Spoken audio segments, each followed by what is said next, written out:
Welcome back into episode 17. As you notice, I'm not in my garage. I'm in the 911 today.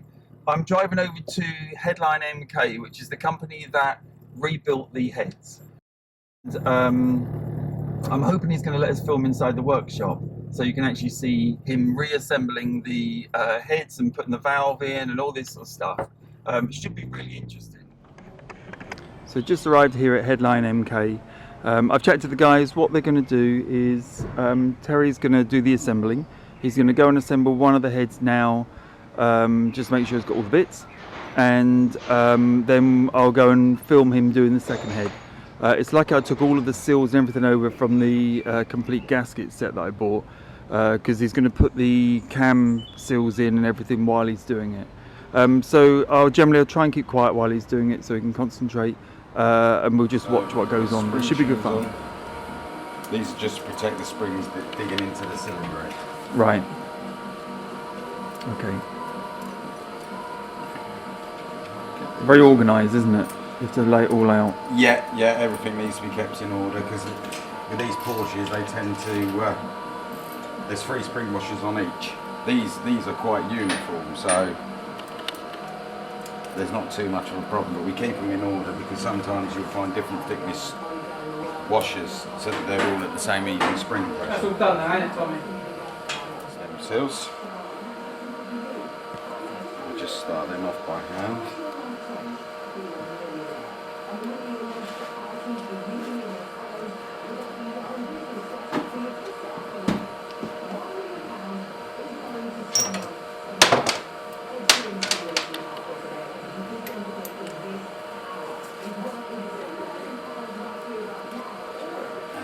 Make sure they push down home. You can feel when they stop. Right. You can't push them on too far. If you push them on too far, it will expand the stem seal and it won't do its job properly. Okay. They just go until they hit their natural stop. Some stem seals you'll find you have to tap on, whereas these just push on nice. So. Do they wear quite quickly or not really? No, not really. No. They're good for a long time. They're good for a fair amount of time. The main thing that's going to break them down is lack of oil changing, etc. When the oil goes carbonised and turns a bit acidic. Okay.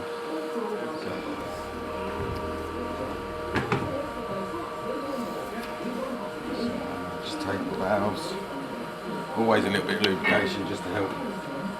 Right. Okay, and you just push them through. That's fascinating. So again, just so you can feel you put your finger on there, you can feel the vacuum from the oil. So the seal is really tight, isn't it? Yes. They're like perfect fit. Yeah. Yeah, and I like it. It's designed to stop the oil going down the guide, but it doesn't stop that much that you don't get no lubrication on the valve, because obviously things wear out when they don't have no lubrication. Hence why we have to lube them up to start with, because you're not going to get a lot of oil down there at all. So spring on, make sure it's located on top of the spring seats properly. And then go to valve collets, which is going to keep the spring into place. It's a triple serration collet on these, so they've got to go in just right. Do you know how much pressure there is? Is it a lot, or is it On these springs themselves? Yeah, is it particularly high? I would have said around about 40 to 50 pounds. Okay. Because they've got to be the spring pressure's got to be greater than the hydraulic lifter, else the hydraulic lifter will hold the valve open due to the fact that the oil pressure is greater. Right.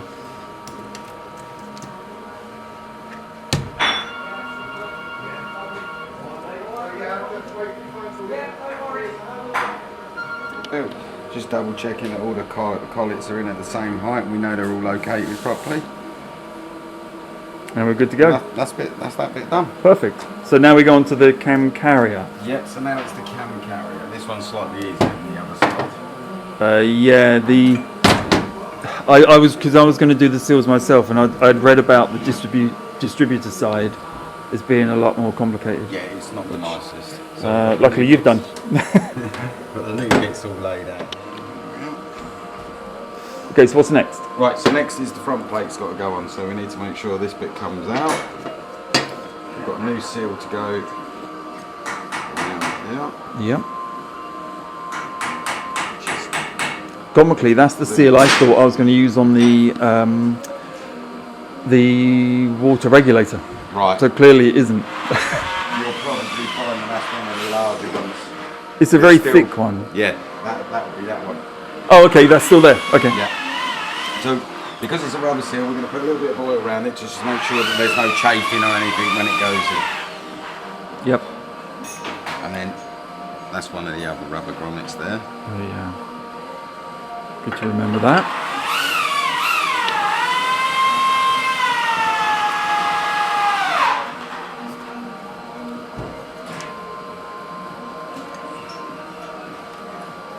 Slides in.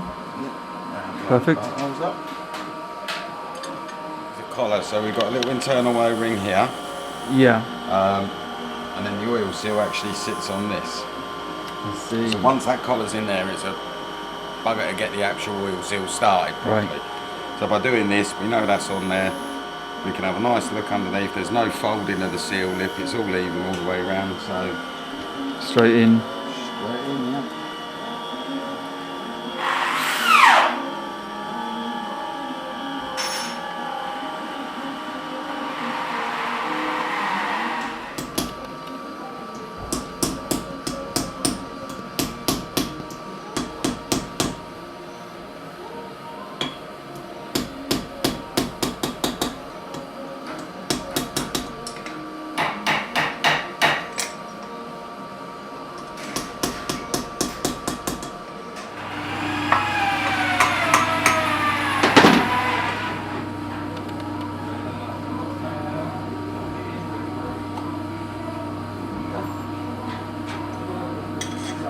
It's not a problem.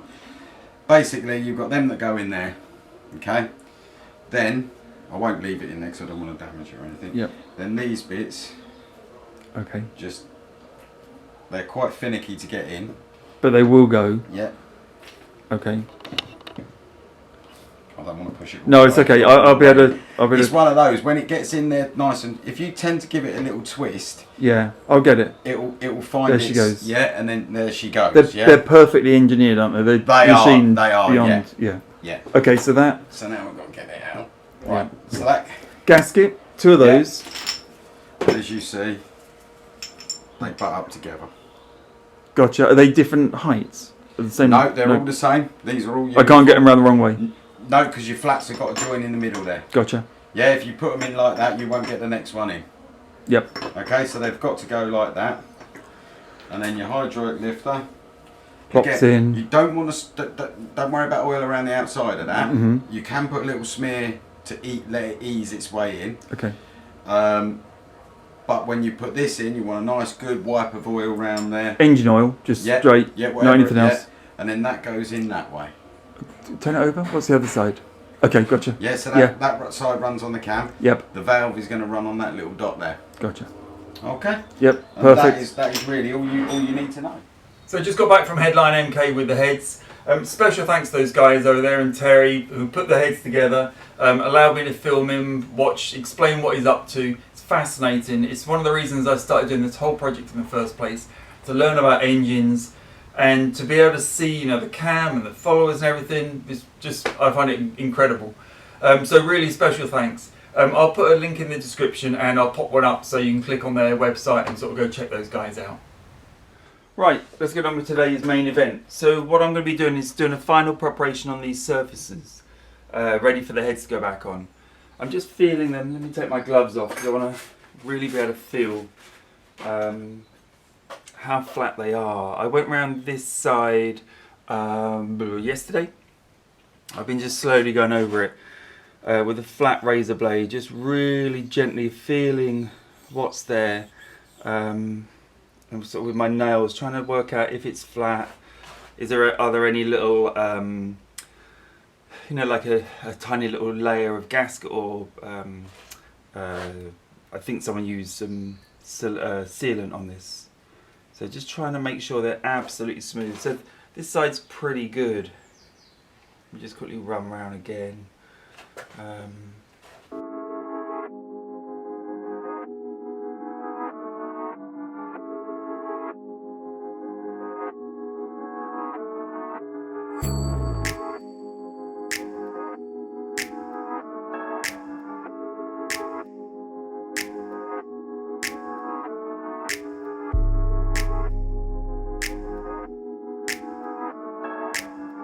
Right, so one side is completely done. I've not cleaned it out yet. I'm just going around the second side now, and then I'll turn the engine upside down and we'll flush it all out with brake cleaner.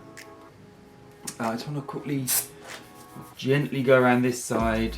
Same process, just feeling any slightly high spots. I mean, I've been around these probably about 4 times, so there's nothing really.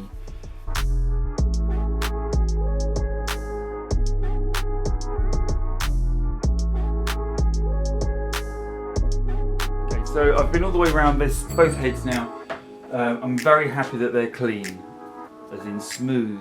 Now I want them properly clean. So I'm going to turn upside down. Let's do that now. I'm going to flush them out with brake cleaner. I've got some card and paper on the floor to catch all the liquid. So if I can go over more than that, that'd be good. So something like that, and then I'll just ultimately fire the brake cleaner up there and just try and get the deposits out. Let's give one a go and see how it looks.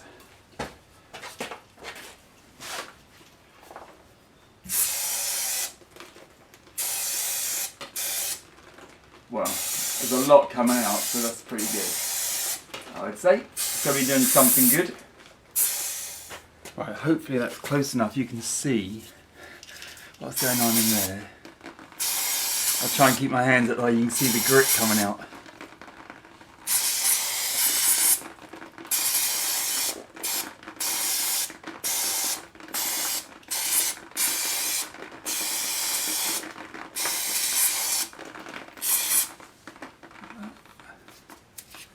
Yeah, looking good. I'll come back round and inspect them each anyway as well. It's a nice easy one.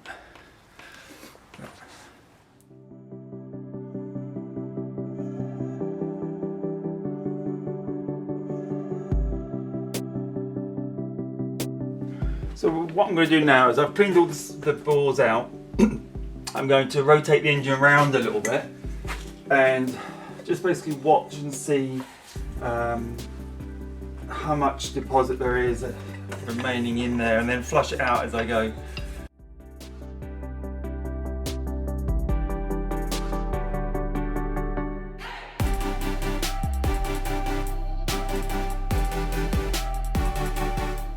Okay, the momentous day of putting a head gasket on.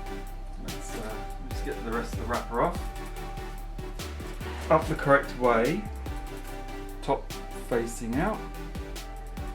Slide it on, a bit more wrapper there. Okay, it fits over the key, so that is the correct way up. Looks good. Okay, I've oiled all the cylinders, so there's a good amount of liquid in there. I'll just take you off the stand, so you can see.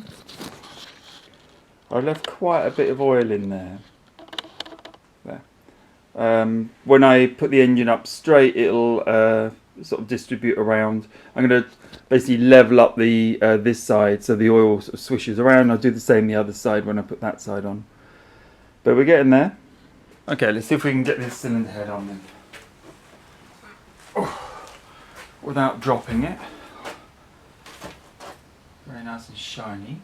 I'm going to try and get one stud in first. Hopefully all the others will just follow. We're on. There we go. Now the question is, which way round are we? I assume that is the right way round. Yeah, the water pipes go at the back, don't they? Just looking for any clues which way round it goes. Although I don't know if the other side would fit this side, but I'm just double checking. No, I think that's right. I think it's the correct way. Right, what I'm going to do is go on the old block and get the stud nuts and washers, and then I'll put them on. I'm just going to put them on loose to start with, and then we'll look up tightening them up. Film a little bit to give you a contrast. So that's obviously my new block. This is the old block, and just look at how grubby this was the amount of work I'd have to do to clean that up. It's in a much worse state than my replacement block.